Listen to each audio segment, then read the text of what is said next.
décidé... Après l'effet sismique de l'annonce de la dissolution de l'Assemblée nationale dimanche et des législatives convoquées dans 3 semaines, Emmanuel Macron assume. L'Assemblée nationale. Une dissolution qui permet seule la clarification des choses.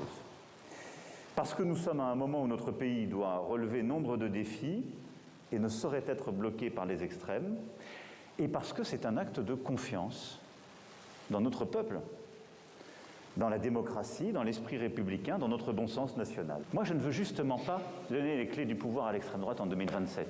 Un président qui fait par ailleurs son mea culpa. J'ai une responsabilité dans le fait que sans doute je n'ai pas apporté de réponse assez rapide et radicale à des inquiétudes légitimes qu'avaient nos compatriotes. Emmanuel Macron balaye les rumeurs de démission, il appelle ceux qui rejettent les extrêmes à rejoindre les partis de la majorité et il met en garde les Français contre ce choix des extrêmes qu'il renvoie dos à dos. L'attitude en particulier de certains députés de la France insoumise qui a créé un désordre parfois constant dans le Parlement. Des partis qui n'ont pas de solution rapide, le choix du Rassemblement national risque d'appauvrir les Français, insiste-t-il. Au passage, il étrille le chef de la droite républicaine qui rallie le parti de Jordan Bardella. Depuis dimanche soir, les masques tombent et la bataille des valeurs éclate au grand jour.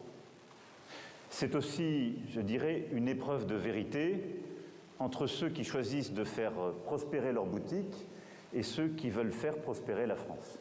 1h30 de conférence de presse au cours de laquelle il a promis de prendre en compte le sentiment de déclassement, de débattre de la laïcité, de faire plus pour lutter contre la délinquance, plus rapide, plus efficace, dit-il, avec un maintien de la réforme des retraites, mais un abandon de la réforme constitutionnelle sur la Nouvelle-Calédonie. Macron est apparu plus combatif que jamais, il se décrit comme un indécrottable optimiste.